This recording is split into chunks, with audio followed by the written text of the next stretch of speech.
in the classic sense. It's not something that you pick up, learn, beat, put down, right? Yeah. It is a hobby.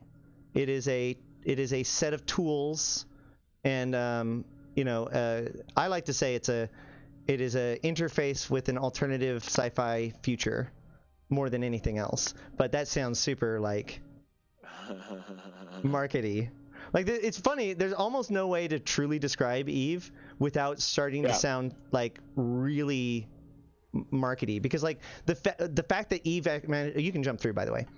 Yeah, I'm jumping. The fact that Eve manages to pull it off is the amazing part, right? Like, it's what other people would like to do but don't, but that's how they market it. All right. So as I said, the first T1s are mostly about just learning the structure of the Abyss and how your ship flies. So obviously you can use long range ammo for them. These guys are all kind of the same. You want to stay out of the blue clouds in particular because you are a frigate, obviously. You also don't the suppressor you don't care about, so you can use that to your advantage. In fact, we're going to use that to our advantage when it comes to the rogue drones. Do you care which one we start shooting at? No. So these drones in particular are they're designed to be killed super quick. They will kill you if you can't kill them super quick, or if you have if they have a random damage type. So if they have the wrong damage type for your vulnerability, they can threaten you damage wise, but they're usually pretty quick to clear out. And as I'm showing, if you pull them into this suppressor, this is my favorite thing in the entire Abyss. Like, I don't even care that it often takes longer than just killing them yourself. I will stop and kill off the rogue drones in the pile or with the suppressor.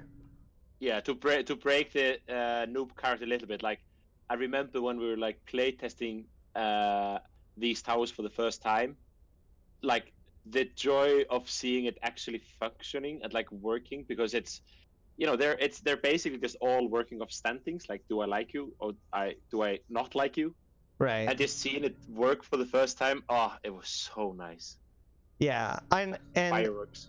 Obviously, me and a lot of my viewers also appreciate the amount that the lore is reflected in these mechanics, right? Because you have this conflict, while this race is in lockstep about, most of their feelings about things, they do not agree on the deviant automata, and if you, which is the rogue drones, and if you dig into it, it makes sense, because when the rogue drones first showed up in the Abyss, which I believe is the first event in all of the logs that we have from the Triglavians, but I'm not 100% sure on that. But when that happened, the first thing they did was just start ransacking the home headquarters, or one of the homes of the Belobog subclade of the Svarog clade. So the first thing they did was start wrecking Svarog stuff.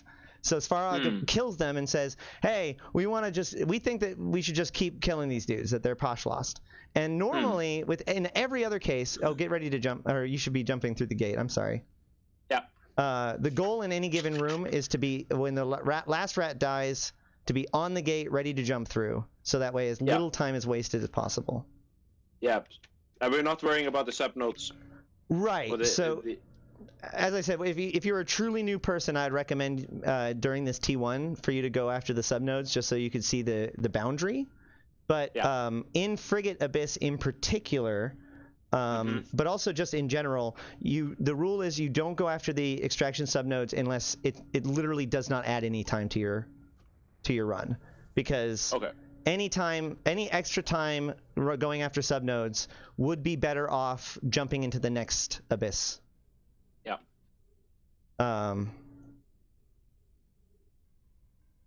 And if you're comfortable enough to spend time going after extractors, it might be good to start considering jumping up to the next difficulty. But at any rate, the end of that story is that the Velez clade disagreed and has interfaced with the rogue drones. They sent out what they call the detached Nafka, which I still not 100,000% understand what that means. But whatever it is, it was successful. And so you have one group that has found that the rogue drones are relatively friendly, and then you have what really amounts to being the most militant of the three groups that just won't have it. And so you have this conflict that plays out in the fact that you have some of the trig will be found working with alongside rogue drones, and every single time if you look at those rogue trig and you show info, it'll show that they are Veles clade. And if you look at the show info of the deviant automata, show info, it says strategic troika Svarog clades severed defense from Noema that deviant automata may enter Subornos with the clades. Svarog clade now time affirms imperative of Poshlos extirpation. So again, they got an agreement. Hey, these guys are bad. Let's destroy them. And then the Veles was like, hey, no, they're not actually that bad. So Svarog's like, no, we agreed they're bad. We need to keep killing these dudes. We're not working with them. I love it. I love it too. It's great. So this room is, of course, the Drifter battleship, which is sort of spooky. It is definitely a potential kill room for a lot of cruisers because they're slower. Okay. It is less dangerous for frigates because they have a harder time tracking. But this room I love because it teaches spiraling.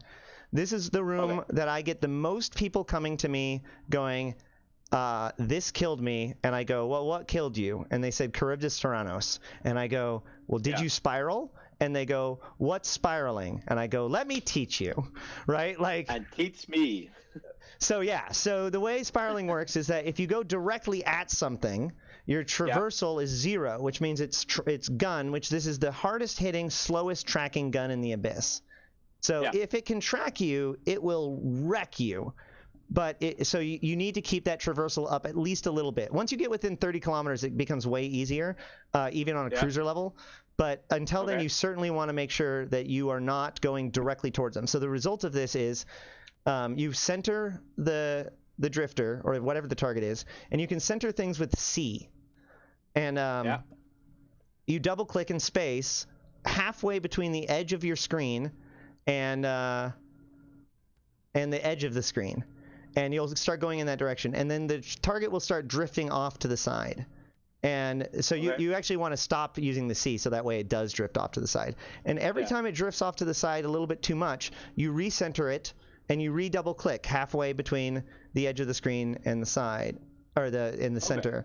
And what that'll do is it'll force you to come into an ever tightening spiral onto the drifter until you get to a point where you're comfortable to cut into exactly what range you want to be at and then sit in that orbit. So that's what spiraling is, and it's how frigates avoid being destroyed. So you always want to kind of keep it in the center, and you just click to the right and left, or do you also go top and bottom? So that's the really cool thing. You go in any direction, and especially as a cruiser, this really is important because one of the ways that the drifter kills people, in particular, is that she runs away, and if you let her run away in a direction, she can escape into the main room. And a lot of the ships are not fast enough to reliably catch up with her, especially if one of the rats messes with you. And so that can actually be a death situation. And so the way you do that is you cut one direction, and then halfway to getting to her, you actually cut the other direction. Like right as you're getting past the gate, you actually cut to put yourself in between her and the gate.